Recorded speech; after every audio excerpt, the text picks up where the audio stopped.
안녕하세요. 밤라디오 민준에 오신 것을 환영합니다. 결혼한 지 6년 된 30대 후반의 여자입니다. 저는 아주 어렸을 때 친아빠가 사고로 돌아가시고 한동안 엄마와 단둘이 살다가 엄마가 재혼하면서 새 아빠를 만나게 되었어요. 처음에는 친정 친척분들이 걱정을 많이 하셨어요. 혹시 피 한 방울 안 섞인 집에서 제가 새 아빠에게 구박을 받지 않을까 하셨는데 다행히 새 아빠는 너무 좋은 분이셨어요. 그 집에서 외동딸로 자라면서 많은 사랑을 받으며 살 수 있었어요. 특히 새 아빠가 자수성가하신 분이라 재산도 좀 있으셔서 경제적으로 힘들지 않게 유복하게 지낼 수 있었어요. 다만 새 아빠가 연세가 들면서 건강에 문제가 생기셨고 안타깝게도 제가 대학에 들어가기 전 세상을 떠나셨어요. 첫 번째 남자에 이어 두 번째 남자까지 엄마와 결혼한 분들이 빨리 돌아가셔서 엄마 주변 사람들은 엄마에게 남자 복이 없다고 했지만 다행히 엄마는 새 아빠가 남기고 가신 재산으로 혼자 사는 데는 어려움이 없었어요. 덕분에 저도 무사히 대학을 졸업하고 취직할 때까지 불편함 없이 살 수 있었어요. 그리고 제가 사회생활을 시작할 때쯤 엄마는 자신이 돌아가실 때까지 혼자 쓸 만큼 딱 좋게 돈이 남았으니 이제는 제 앞길만 신경 쓰라고 하셨어요. 그렇게 저는 취직을 하고 몇 년 뒤 회사 동기의 소개로 지금의 남편을 만나 결혼하게 되었어요. 저희 엄마는 결혼 전부터 제가 재혼 가정에서 새아빠 손에서 자랐다는 것을 걱정하셨는데 다행히 남편이나 시부모님은 재혼 가정에 대해 별다른 의미를 두지 않으셔서 저도 이런 부분에 대해선 엄마에게 걱정하지 말라고 안심시켜드렸어요. 내가 결혼해서도 변함없이 잘하고 엄마 얼굴에 먹칠하지 않을 테니 그런 생각은 마시라고 했어요. 그런데 결혼하고 몇 년이 지나자 시어머니도 제가 편해졌는지 종종 속마음을 드러내시더군요. 아이고 어머님, 제가 설거지하다가 와인잔을 깨뜨렸어요. 너무 세게 닦았나 봐요. 죄송합니다. 아니 예, 이거 짝으로 맞춰서 한 건데 이걸 깨뜨리면 어떡해? 저번에도 그릇을 깨더니 이번에도 또 깨뜨렸네. 가만 보면 너는 조심성이 없는 것 같아. 죄송합니다, 어머님. 제가 이 와인 잔을 찾아서 똑같은 걸로 사다 놓을게요. 다음부터 조심할게요. 와인 잔 안 써봤니? 이건 조심스럽게 닦아야 된다고. 변명만 늘어놓고 누굴 닮아 그렇게 칠칠 맞지 않니? 정상적인 가정에서 살지를 않았으니 저렇게 허접하고 실수가 많지. 내가 더 뭘 바라겠니? 시어머니는 무심코 그렇게 말씀하시는데 어디 다친 데는 없냐는 말보다 우리 엄마에 대한 흉이 먼저 나왔어요. 처음에는 시어머니의 무심코 하는 말들을 한 귀로 듣고 한 귀로 흘려버렸어요. 저도 사사건건 이런 말들에 따지면 피곤하고 그냥 무시하는 게 상식이라고 생각했거든요. 어차피 두어 달에 한 번 뵐까 말까 하고 멀리 살아서 자주 보는 일도 적으니 집안의 분란을 일으키긴 싫었어요. 그리고 제 성격이 좀 소심하고 조용해서 쌈달처럼 따지고 싸우질 못했거든요. 문제는 시간이 지날수록 그 강도가 점점 심해진다는 거였어요. 특히 제사나 명절 등 집안에 대소사가 있을 때마다 시어머니는 저와 같이 있는 시간이 많다 보니 더 자주 저를 들볶기 시작했죠. 매번 일을 시킬 때도 본인은 손도 대지 않으시면서 모든 일을 저에게 다 맡기셨고 조금이라도 자기 마음에 안 들면 우리 엄마에 대한 욕이 날아왔어요. 한 번은 저희 엄마에 대해 너무 심하게 말씀하시는데 도저히 참을 수가 없겠더라고요. 제 성격에 그러면 안 된다는 걸 알고 있었지만 지렁이도 밟으면 꿈틀한다고 시어머니에게 처음으로 화를 냈어요. 이 애미야, 너 일로 좀 와봐라. 아니, 나물 무침이 왜 이러냐? 이거 내 친정엄마가 준 참기름으로 묻혔지? 네 어머님, 왜요? 간이 안 맞으세요?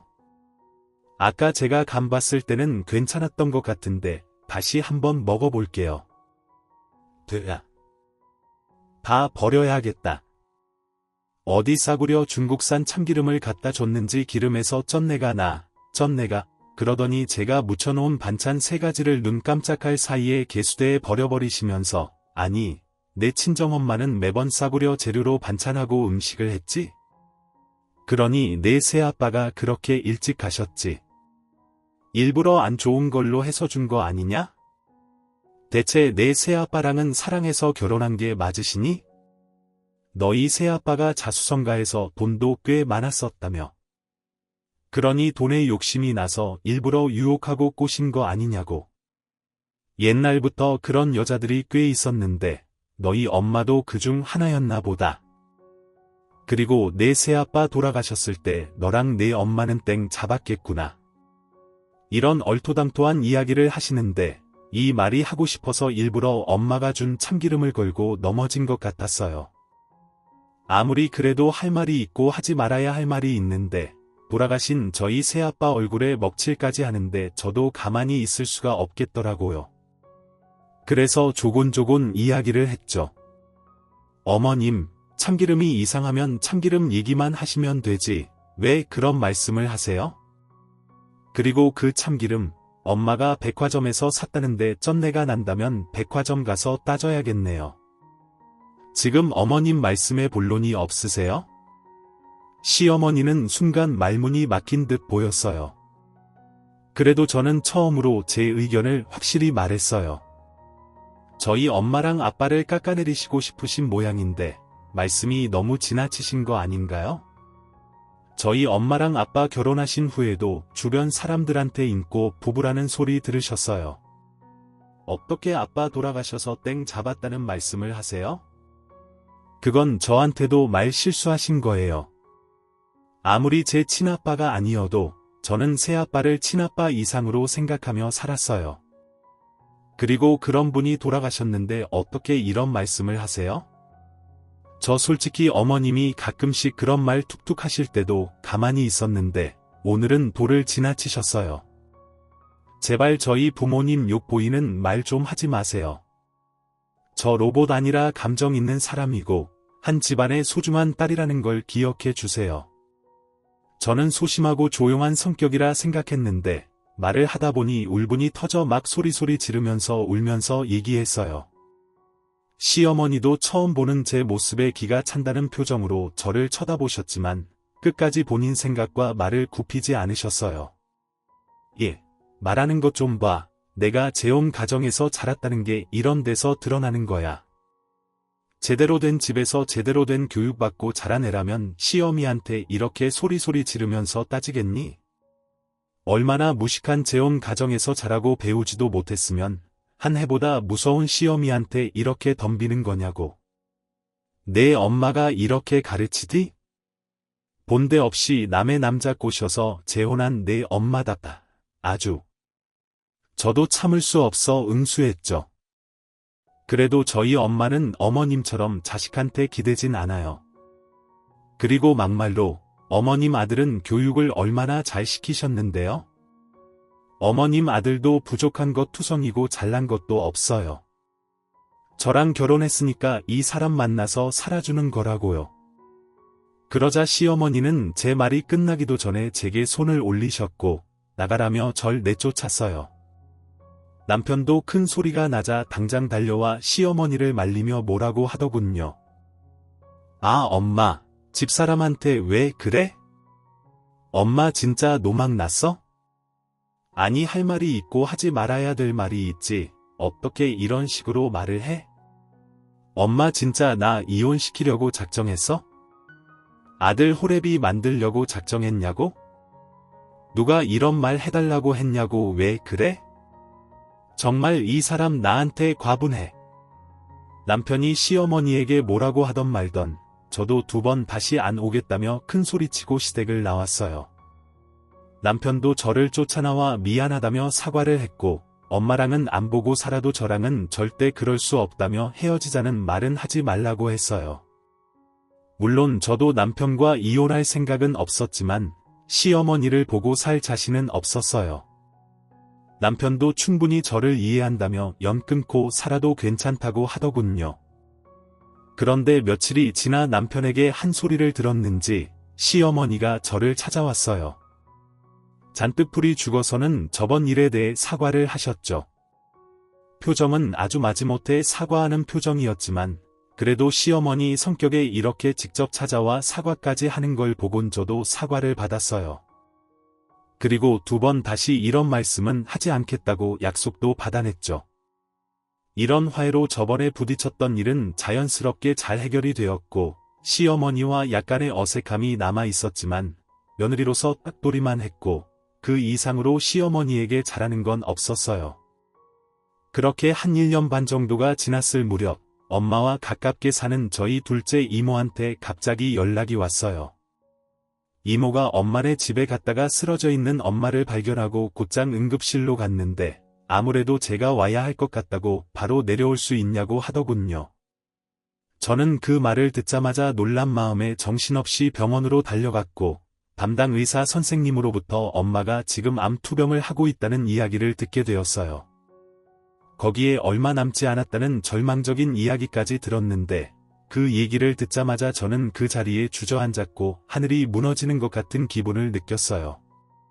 일찍 돌아가신 친아빠와 새아빠까지 모자라 엄마까지 갑자기 시한부 선고를 받았다고 하니 저보다 더 불행한 사람이 있을까 싶더라고요.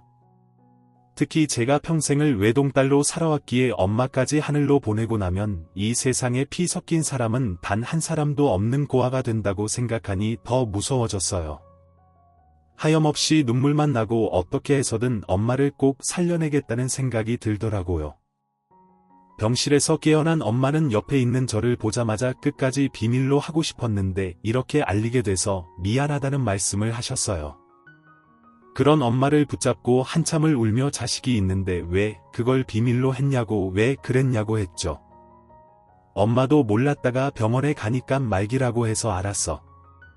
말기라고 하는 소리에 나도 무너질 듯이 힘들었는데 이걸 너한테까지 알리면 너는 더 무너질까봐 이야기를 못하고 있었어. 차라리 모르고 지내다가 나중에 알게 되면 그 몰랐던 기간은 덜 힘들까봐. 그래도 그렇지. 엄마 그 몰랐던 기간이 나한테 얼마나 더 큰 죄책감으로 남겠어. 엄마 이제라도 내가 알았으니까 엄마 끝까지 지켜줄게. 내가 엄마 꼭 살려낼 거야. 저는 일단 이 사실을 남편에게 알렸고 앞으로 내가 엄마 병간호를 해야 될 것 같다고 하였어요. 그리고 서울에 있는 더 큰 대학병원에서 치료를 받게 해야 될 것 같다고 했죠. 그러자 남편은 한참 동안을 아무 말을 안 하며 가만히 듣고만 있다가 집에 가서 이야기하자고 하더라고요. 사실 제가 이런 제안을 했을 때 남편이 단 1초의 망설임도 없이 그렇게 하라고 할 줄 알았는데 꽤나 오랫동안 생각을 하고 집에 와서 그렇게 하라는 남편의 말이 조금 서운하긴 했어요. 그래도 싫다고 아예 반대를 하는 것보단 낫다는 생각에 저도 몇 번이나 이해해줘서 고맙다고 했죠. 그리고 엄마를 모셔오기 전에 시어머니한테도 저희 엄마 사정을 말하며 당분간은 시댁에 방문하는 건 못할 것 같다고 얘기하니 시어머니는 한숨을 있는 대로 내쉬며 이젠 하다하다 내 아들 집에 아픈 엄마를 들이냐고 말을 하더라고요. 아주 마음에 안 드는 집만 골라 한다고 말을 하는데 아픈 엄마 모시면 애는 언제 가질 거냐며 임신 얘기까지 하셨어요. 근데 그때는 시모의 타박조차 귀에 들어오지 않았고 어떻게 해서든 엄마를 고치겠다는 일에만 정신이 팔려 있었어요. 남편 또한 제 의견을 수용했고 엄마를 저희 집으로 모시게 되었는데 엄마가 저희 집에 와서 남편에게 그러더라고요. 내가 자네한테 면목 없고 할 말이 없어. 장모가 돼서 자식을 도와주지는 못할 망정 부담을 주니까 내가 죄인 같아. 하지만 병원비나 치료비는 절대로 걱정하지 말게. 나도 내 병원비 치료비는 알아서 다 할 테니까 그 부분에 대해선 조금도 생각하지 말게. 내가 가지고 있는 돈이 많지는 않지만 내 병원비로 다 쓰고 갈 정도는 돼. 아무튼 다시 한번 미안하네. 엄마는 병원비만큼은 저희에게 절대로 손을 안 벌릴 거라며 남은 시간 동안만 내 딸이랑 좋은 추억 만들게 도와달라는 식으로 말을 하셨어요. 그러니 남편도 알겠다고 딱 한마디 하더라고요. 그 이후 저는 직장까지 그만두며 엄마를 보살폈는데 남편은 제가 직장을 그만둔 것도 별로 내켜하진 않았어요.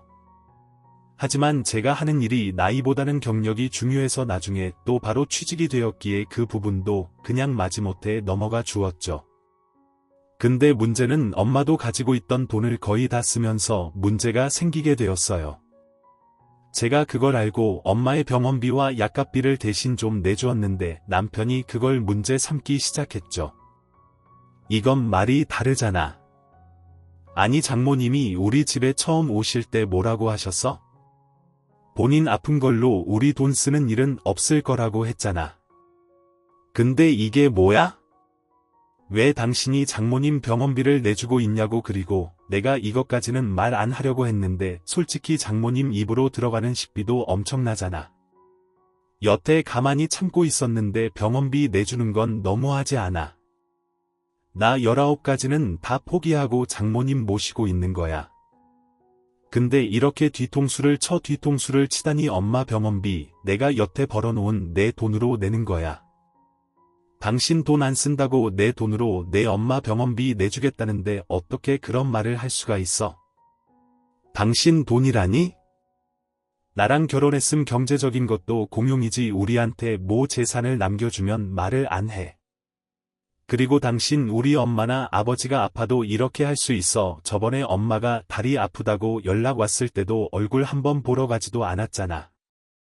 어떻게 당신 엄마만 생각하냐고. 그럼 여태 당신 엄마한테 남은 재산 때문에 잘하는 척한 거야. 사람이 어떻게 그리 앞뒤가 달라.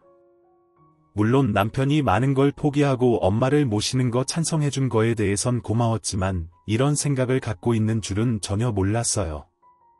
아무리 돈도 돈이지만 그 돈이 사람 목숨보다 중요하지 않잖아요. 만약 자기 말대로 본인 부모님이 아파도 돈을 먼저 생각할 거냐고요.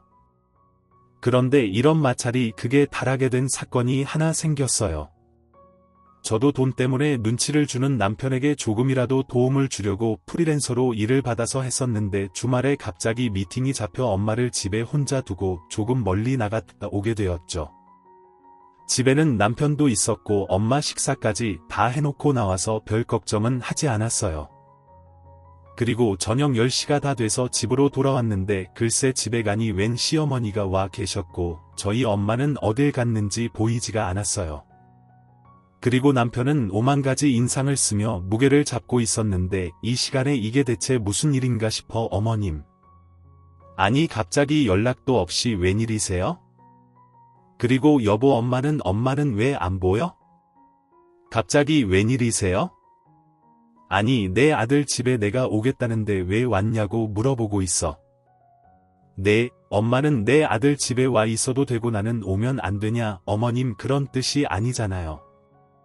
무슨 일이 있으셔서 오셨나 해서 여쭤보는 거예요. 이상하게 오해 마세요. 나도 다리 아파서 내 아들 집에 있으면서 병원 다니려고 왔다. 왜 뭐 문제 있어? 아 그러셨어요? 잘하셨어요? 어머님 제가 같이 병원 다녀드릴게요. 여보. 근데 엄마는 어디 간 거냐니까 남편에게 몇 번이나 묻는데도 남편은 답답하게 아무 말이 없었고 시어머니만 계속 얘기를 하는 겁니다. 엄마 핸드폰으로 전화를 했는데도 전화기까지 집에 두고 가셨더라고요. 네 엄마 내가 여기 치료차 오니까 자기가 자리 비켜준다고 본 집으로 내려가셨다. 아들 여기 짐도 그냥 있는데 무슨 그게 말도 안 되는 소리예요.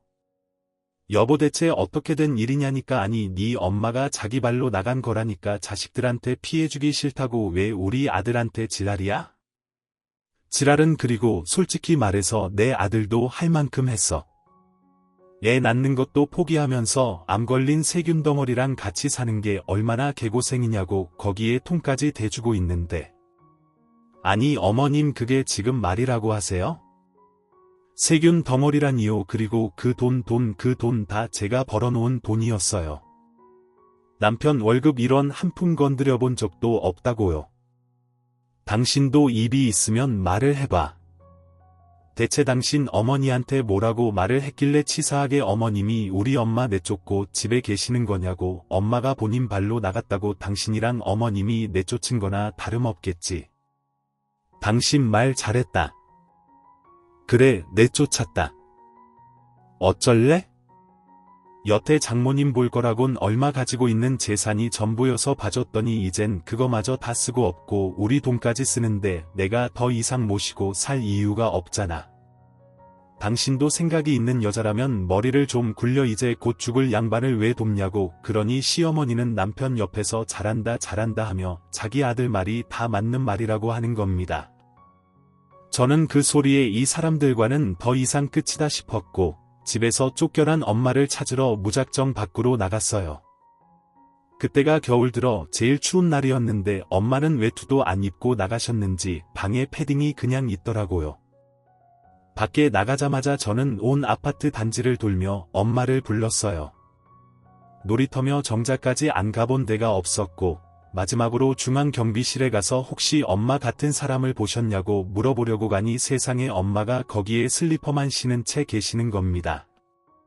옷도 얇은 티셔츠 한 장만 입고 계시는데 저는 그런 엄마에게 왜 이렇게 옷도 못 챙겨 입고 나온 거냐고 울면서 물었어요. 그러니 시모랑 남편 놈이 가슴 문매를 주는데 엄마도 성질이 나서 무작정 집을 나오셨다고 하더라고요. 그런 엄마의 모습을 보니 정말 억장이 무너졌고 엄마를 모시고 다시 집으로 가 남편 놈에게 이혼 서류 보내겠다고 하면서 대답도 듣지 않고 그냥 나와버렸어요. 그리고 엄마를 병원에 모시고 가서 입원을 시켰죠. 저는 남편 놈의 연락도 무시하고 한 달간 엄마와 함께 병원에 있었는데 병원에만 있을 수는 없어 이혼을 준비하는 동안 원룸이라도 얻어야겠다 생각을 해 집으로 갔어요. 그런데 너무나도 황당하게 저희 집에 다른 사람이 살고 있는 겁니다. 알고 보니 남편 놈은 저와 단 한마디 상의도 없이 집 계약을 해약하고 시댁으로 들어간 거였어요. 그러면서 어차피 이혼할 거 미리 집을 뺐다고 아주 당당하게 얘기를 하는데 저도 이런 미친 남편 놈에게 갈 때까지 가보자며 제 짐을 가져가려고 무작정 시댁에 쳐들어갔어요. 그렇게 시댁에 가니 집에는 아무도 없고 신우 혼자 있었는데 싸가지 신우는 절 보며 무슨 낯짝으로 기어들어왔냐고 소리를 치더라고요. 언니 진짜 그 따위로 살지 마요. 언니 엄마가 암 걸리는 바람에 불쌍한 우리 오빠는 호랩이 되고 우리 엄마는 쓰러졌어요. 뒤질 거면 조용히 어디 산속에 가서 뒤지지. 왜 엄한 남의 가족까지 이렇게 피해보게 만드냐고. 너 말 조심 안 해. 너도 아주 나한테 뒤지게 맞아볼래. 어디 싸가지 없이 그 따위로 말을 해. 너 같은 거 데려가는 남자랑 그 남자 부모도 불쌍하다. 아주 이 빌어먹을 거 사. 어린 신우는 제 말에 노발대발 난리를 쳤고 저는 그러던가 말던가 개무시하고 제 짐이 어딨는지 시댁을 아주 싹 다 뒤졌어요. 안방이며 남편이 지내고 있는 방까지 죄다 뒤엎어놨는데 제게 손을 올리는 신호를 몸으로 막아가며 문까지 잠그고 짐을 찾았네요. 그렇게 안방의 장문과 서랍을 다 열어보고 뒤지고 있는데 시어머니 서랍에서 무슨 수첩이 하나 숨겨져 있는 걸 보게 되었어요. 이렇게 옷 속 깊게까지 숨겨놓은 걸 보니 뭔가 좀 구린 것 같다. 그 수첩을 열어보았죠. 그리고 그 안에는 남편의 어릴 적 모습이 담긴 사진 한 장과 이상한 서류를 보게 되었어요. 그런데 사진 속 남편은 머리를 빡빡 깎은 채로 소아암 환우 후원금이라는 문구가 적힌 플랜카드를 들고 있었는데 아주 이상했던 게 남편과 결혼 생활 내내 남편은 어릴 적에 몸이 아팠다는 이야기를 단 한 번도 한 적이 없었거든요. 게다가 결혼 전에 건강검진할 때에도 아픈 적이 없었다는 항목에 체크를 했는데 말이에요. 그리고 전 사진과 함께 끼어있는 서류의 내용물도 열어보았어요. 그 서류는 남편이 후원금을 받았다고 적혀있던 시점에서 발급받은 진단서였는데 그 진단서를 보니 후원금을 받을 만큼 목숨이 왔다 갔다 하는 큰 질환이 아니었고 소아암 환우는 더더욱 아니라는 것을 알게 되었죠. 그리고 여기서 한 가지 의문점이 생기더라고요. 진단서에는 소아암이라고 적혀져 있지 않은데 어떻게 후원금을 받을 수 있었는지 하는 의문이었죠. 혹시나 내가 다른 사람을 남편으로 착각하고 잘못 봤나 싶어서 다시 한번 사진을 살펴봤는데 플랜카드 속 떡하니 적혀있는 이름만 살펴보아도 확실히 남편이라는 것을 알겠더라고요. 그리고 그 사진을 자세히 보다가 플랜카드 속 적혀있는 후원금 지급 재단의 이름을 보게 되었는데 세상에 이럴 수가 있나요? 예전부터 저희 새아빠가 운영하던 재단이었어요. 그 재단은 저희 아빠가 어릴 적 암으로 돌아가신 동생을 생각하며 세운 곳이었는데 아빠 동생분은 당시에 돈이 없어서 진료를 받지 못하고 돌아가셨다고 했어요. 그래서 동생을 생각하며 어려운 사람에게 새 인생을 만들어주자는 목적으로 세운 것이었죠. 게다가 청렴결백하게 운영이 되고 있었는데 다른 사람도 아니고 저희 남편이 재단을 속이고 후원금을 받아갔다면 이건 어마어마한 일이라는 걸 직감하게 되었죠. 그래서 일단 저는 시어머니 방에서 발견한 서류와 사진 그리고 제 짐들을 챙겨서 시댁에서 나왔고 지금은 아빠의 큰 형님께서 재단의 대표로 있으니 곧바로 재단으로 찾아가 이 문제에 대해서 논의를 해보고 관련 서류를 확인해 보기로 했어요. 우선 아빠의 큰형님인 큰아버지에게 제가 가져온 서류를 보여드렸고 그때 당시 남편에게 나간 후원 금액을 면밀히 확인해 보았어요. 그러니 지금 봐도 꽤나 큰 금액이 지급됐더라고요. 당시 이런저런 이유들을 섞어 다른 아이들에게 지급된 금액보다 훨씬 많이 받아간 것이 보여졌어요. 그리고 당시 후원을 승인한 담당자 서명을 확인해 보았는데 저는 이 과정에서 정말 그야말로 충격을 받을 수밖에 없었죠. 지금은 퇴직을 한 상태지만 당시 후원금 지급을 한 최종 승인 담당자가 바로 남편의 이모님이었어요. 시댁에서 서류와 사진을 확인했을 때부터 이상하다 싶었는데 담당자가 남편 이모인 것을 확인하자마자 확실히 이건 거짓 투병으로 후원금을 꿀꺽한 거라는 어마어마한 사실을 알게 되었죠. 남편은 어렸을 때니 당연히 시부모가 하라는 대로 행동을 했을 테고 모든 죄는 시부모가 받아야 하는데 이제 이 일에 대해 어떻게 해결을 봐야 할지가 관건이었어요. 그렇게 아픈 저희 엄마한테 단돈 1원 한 푼 쓰는 것도 아까워하며 뜯겼다고 생각하는 인간들이 뒤에서는 더한 남의 돈을 훔쳤으니 가만히 있을 수가 없었어요. 재단을 상대로 무슨 짓을 했는지 아주 낱낱이 밝혀야 했고 저는 곧바로 큰아버지와 재단 직원들과 함께 시댁에서 발견한 증거물을 가지고 시댁을 찾아갔어요. 저녁 때였는데 시댁 식구들은 한가하게 밥을 먹고 있더라고요. 그리고 제 얼굴을 보자마자 뒤에 있는 직원들은 신경도 안 쓰고 절 보며 도둑년이라는 말까지 하고 당장 경찰에 신고를 할 거라고 하는데 저는 그런 시모에게 도둑년은 당신이 도둑년 아니냐고 소리를 팍 질렀어요. 이게 진짜 미쳤나 뭐 도둑년 시어미한테 도둑년 네가 네 엄마 죽기 일보 직전인 거 보더니 너도 같이 미쳐 돌아가는구나. 이연아 너 우리 아들하고 이혼하는 거 다 너한테 책임 있으니까 당장 위자료 내놓고 손해배상해. 내가 아주 이거 법으로 해결할 거야. 법으로 해결한다는 시어머니 말에 황당하고 어이가 없어 헛웃음만 나오더라고요. 지금 그쪽이 나한테 그런 말할 때가 아니에요. 법으로 심판받아야 할 사람들은 당신네들이라고 이거 뭔지 알지 당신이 소아암 환우 웃기고 자빠졌네. 저는 그 사진들과 진단서를 시부모와 남편에게 던졌고 그걸 본 시어머니는 말까지 더듬으며 이걸로 뭔 문제를 삼으려고 작당을 하냐고 소리를 치더라고요. 너 이거 대체 어디서 가져간 거야? 이걸 왜 가져갔는데 너랑은 아무 관계없는 사진이랑 서류인데 뭐 어디다 쓰려고 마음대로 뒤져서 가져가 그리고 이 뒤에 있는 사람들은 대체 뭔데 남의 집에 와서 이러고 있어 이분들이요. 당신들한테 사기당해서 돈 준 재단 대표님하고 직원들이에요. 당신들이 모르는 어마어마한 사실이 있는데 이 재단 저희 새아빠가 운영하시던 곳이고 지금은 저희 큰아버지가 운영하시는 곳이에요. 이거 누가 봐도 명백한 사기고 위조고 어차피 쉽게 못 넘어가니까 머리 굴리지 마세요. 그리고 어머니 언니가 결제 서류에 도장 찍으셨더라고요. 이모님까지 같이 콩밥 드시게 생겼네요. 뭐라고 거기가 너희 집 재단이었다고 시어머니뿐만 아니라 시댁 식구들 모두 얼굴이 하얗게 질렸고 남편은 이 소리를 듣자마자 바로 탓에 전환하며 제 앞에서 무릎을 꿇고 한 번만 자기를 봐주면 안 되냐고 울먹거리기 시작하는데 그때는 진짜 본인이 아팠는데 뭐 병원에서 제대로 진단서를 발급해주지 않은 거라며 정말 아팠던 게 맞다고 억울하다고 하더라고요. 그러니 그렇게 아니라고 빡빡 우겨대던 시모 또한 남편 말이 맞다고 돌팔이 의사가 제대로 검진을 하지 않은 거라며 엄한 의사 탓을 하기 시작했어요.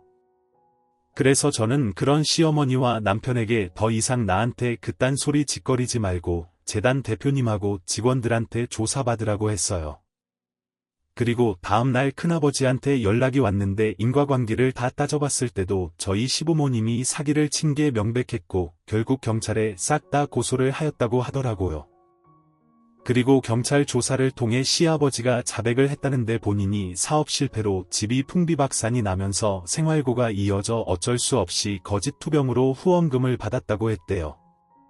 시어머니는 끝까지 아니라고 발뺌을 했지만 시아버지의 자백으로 시부모는 그 어마어마한 후원금을 다시 돌려줘야 하는 상황에 놓였고 합의가 안 되면 실형을 살아야 될 상황에 놓였어요. 그렇게 되면서 발등에 불이 떨어지게 되니 남편놈은 구속되어 있는 자기 부모를 대신해 한 번도 찾아오지 않았던 저희 엄마 병실로 급하게 찾아와서 저와 엄마 앞에 무릎을 꿇고 눈물을 떨구며 살려달라고 빌더라고요. 하지만 이미 그 사과를 받기엔 이 인간들의 진짜 민낯을 보게 되었으니 용서는 없었죠. 그리고 엄마는 며칠 뒤 중환자실로 옮겨질 정도로 위독해지셨는데 엄마가 중환자실로 가시기 며칠 전 제게 웬 통장 하나를 건네주시는 겁니다. 그런데 그 통장엔 숫자와 공이 얼마나 많은지 제 눈으로 보고도 제대로 헤아릴 수가 없었어요. 그 통장엔 자그마치 30억이라는 돈이 들어있더라고요. 저는 엄마에게 이게 대체 무슨 돈이냐고 물으니 엄마가 그제서야 그동안 말하지 못했던 이야기들을 꺼내시더라고요. 그렇게 엄마의 속 깊은 이야기를 들을 수 있었는데 사실 아빠가 남겨준 재산은 꽤 많았었대요. 근데 그 재산이 드러나게 되면 제가 아니라 제 남편이 그 돈에 혹해 거짓으로 저와의 결혼 생활을 이어갈까 두려웠다는 겁니다. 그래서 일부러 그 돈을 병원비로 다 썼다고 얘기했고 역시나 그 돈을 다 썼다는 말을 들으니 남편놈의 태도가 싹 바뀌는 걸 보곤 더더욱 재산을 밝히면 안 될 것 같다는 생각을 하셨대요. 그리고 이런 일까지 터지면서 시댁 인간들의 진짜 얼굴을 보게 되었고 제가 이혼을 결심한다고 한 이 시점에서 엄마의 숨겨진 재산을 밝히는 거라고 하더라고요. 그러면서 그 끝에 엄마가 자기가 살 날이 얼마 안 남은 것 같다 이 이야기를 하는 거라고 남편과 이혼을 하면 누구를 다시 만나도 절대로 이 돈에 대해선 이야기하지 말라며 신신당부를 하셨어요. 그 마을이 엄마의 유언이 되었고 엄마는 중환자실로 옮겨진 뒤 나흘 만에 하늘의 별이 되었어요. 저는 엄마가 돌아가신 뒤 무너져 내릴 것 같이 힘들었지만 끝까지 씩씩하게 장례를 치르고 엄마를 보내드렸어요. 남편놈은 엄마 장례식장에 와서 그래도 아직 자기가 사위인데 사위 노릇을 할 수 있게 해달라며 빌었는데 저는 그런 뻔뻔한 남편놈에게 물을 한 바가지 부으며 얼씬도 하지 말라고 했네요. 그리고 엄마의 상이 끝나자마자 저는 경찰서에 증인으로 출석을 해 시댁 식구들의 진상을 다 밝혔고 이혼 소송도 같이 진행을 하였어요. 결국 시댁은 이 일로 완전히 무너지게 되었고 처벌을 받게 되었어요.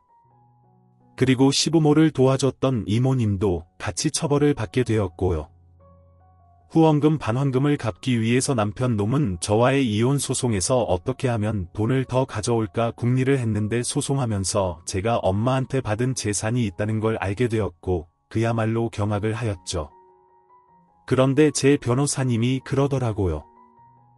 그건 절대로 남편 놈 주머니에 들어갈 수가 없는 게 원래 유산 상속은 부부 공동재산으로 인정이 안 돼서 그 돈은 절대로 남편 놈이 건드릴 수가 없다는 거였어요. 30억이란 돈의 실체가 수면 위로 떠오르자 남편 놈은 더 제게 매달리며 적극적으로 용서를 구했어요. 하지만 시아이도 안 먹히는 짓이었죠. 그렇게 저는 깔끔하게 이혼 소송에서도 승소를 하였고 되려 남편 놈이 저한테 위자료를 줘야 되는 상황이 오게 되었어요. 그리고 후원금 반환으로 남편 놈은 밤낮으로 일을 해 그 돈을 갚아야 되는 처지가 되었죠. 아마 시부모도 출소를 하면 죽을 때까지 그 돈을 같이 갚아야 할 거예요. 안 그럼 다시 콩밥을 먹어야 됐거든요. 그 인간들 지난 일들에 대해 땅을 치고 후회하면서 살았으면 좋겠네요. 저는 엄마의 유언대로 아빠 그리고 엄마가 남기고 간 재산을 잘 지키며 2번 다시 결혼을 하지 않을 생각으로 혼자 살아가려고 다짐했어요. 사람이 거짓 얼굴을 하고 살면 끝은 결국 사필귀정이 된다는 걸 뼈저리게 느끼게 되었고 저 또한 이런 인생의 진리를 잘 새기게 된 계기가 되었어요. 제 긴 이야기 들어주셔서 감사하고요. 늘 건강하시고 좋은 일들만 가득하시길 바라겠습니다. 지금까지 커피 앤톡이었습니다. 오늘도 끝까지 함께해 주셔서 감사하고요. 저는 다음 영상으로 또 찾아뵙겠습니다.